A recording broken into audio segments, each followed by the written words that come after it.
And the Pope met with people from around the world who have disabilities. They were at the Vatican this weekend for a meeting on how the Church can better include them. Our Vatican correspondent, Juliet Linley, has their story. With the prophet Elijah looking down upon them, Matthew, Lauren and Richard bring to life the Old Testament story, with Matthew as Elijah, Lauren as the angel, Richard as God, and everyone enthusiastic about recreating the rain, the thunder, the earthquake, the floods. Joe Apicella from Sydenham in England has worked with people with special needs all his life.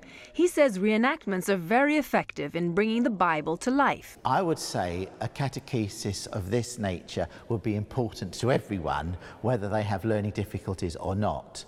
But some people with learning difficulties would find it harder to access a scriptural story just from it being read. Matthew greatly enjoys his role as Elijah. It's my favourite part of all time, because Elijah is a good man.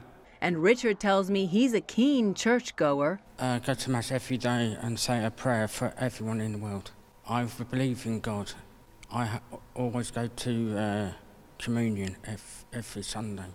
27-year-old Sophie has Down syndrome and is equally enthusiastic about taking part in Sunday Mass. With lots of experience, I love going to church mostly, to definitely serving and praying. Experts on disability like Dr. Liam Waldron of Robert Gordon University in Aberdeen, Scotland, says parishioners need to reach out more, and he tells me a small but significant step would be, say, inviting someone with special needs every week for a cup of coffee and a chat.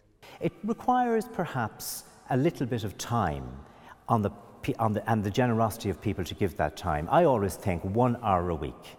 It's not a lot to ask. Indeed, when the Pope met Richard and the other participants in the conference on catechesis and people with disabilities, he said every one of us must love and listen to those with special needs, and that the Church must speak up for and protect the dignity of such people. The Holy Father also says the Catholic community should continue to embrace special needs people, and that religion teachers should find new ways to include everybody, irrespective of their differences. In Rome, Juliet Linley, EWTN News Nightly.